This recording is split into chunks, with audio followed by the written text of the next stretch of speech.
अगर आप तो अरविंद केजरीवाल को जमानत देते हुए सुप्रीम कोर्ट ने यही शर्तें रखी थी कि वो दफ्तर नहीं जाएंगे, कैबिनेट की बैठक नहीं बुलाएंगे, कोई फाइल नहीं देखेंगे, किसी फाइल पर दस्तखत नहीं करेंगे। यही सब कंडीशंस इंदिरा गांधी पर लागू की गई थी और ये सारी कंडीशंस लागू की गई थी अगले आम चुनाव तक, जो मार्च 1976 में होना था।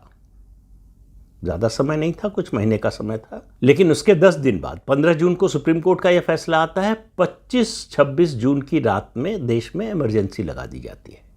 अब इससे बड़ा फैसला इंदिरा गांधी क्या कर सकती थी? कोई सरकार क्या ले सकती थी? सुप्रीम कोर्ट की रोक के बावजूद देश में इमरजेंसी लगा दी गई, संविधान को सस्पेंड कर दिया गया, लोगों के मौलिक अधिकार छीन लिए गए, विपक्षी नेता जितने थे बिना किसी मुकदमे के, बिना किसी एफआईआर के उनको जेल भेज दिया गया, प्रेस पर सेंसरशिप लगा दी गई। ये सब कुछ हो गया सुप्रीम कोर्ट के फैसले के बावजूद। ये लोग संविधान की रक्षा की बात कर रहे हैं, ये पार्टी संविधान की रक्षा की बात कर रही है जिसने ये सब किया। 1 अगस्त 1975 को 38वां संविधान संशोधन आया। अब इंदिरा गांधी को डर था कि इमरजेंसी जो उन्होंने लगाई है इसको चैलेंज किया जा सकता है सुप्रीम कोर्ट में, तो सुप्रीम कोर्ट उसके खिलाफ फैसला दे सकता है। तो ये 38वां संविधान संशोधन आया कि सुप्रीम कोर्ट या कोई भी अदालत, 2 कॉन्स्टिट्यूशनल कोर्ट हैं अपने देश में, एक हाई कोर्ट, एक सुप्रीम कोर्ट, कोई भी अदालत इमरजेंसी को चुनौती देने वाले मामले पर विचार नहीं कर सकती, उसकी समीक्षा नहीं कर सकती।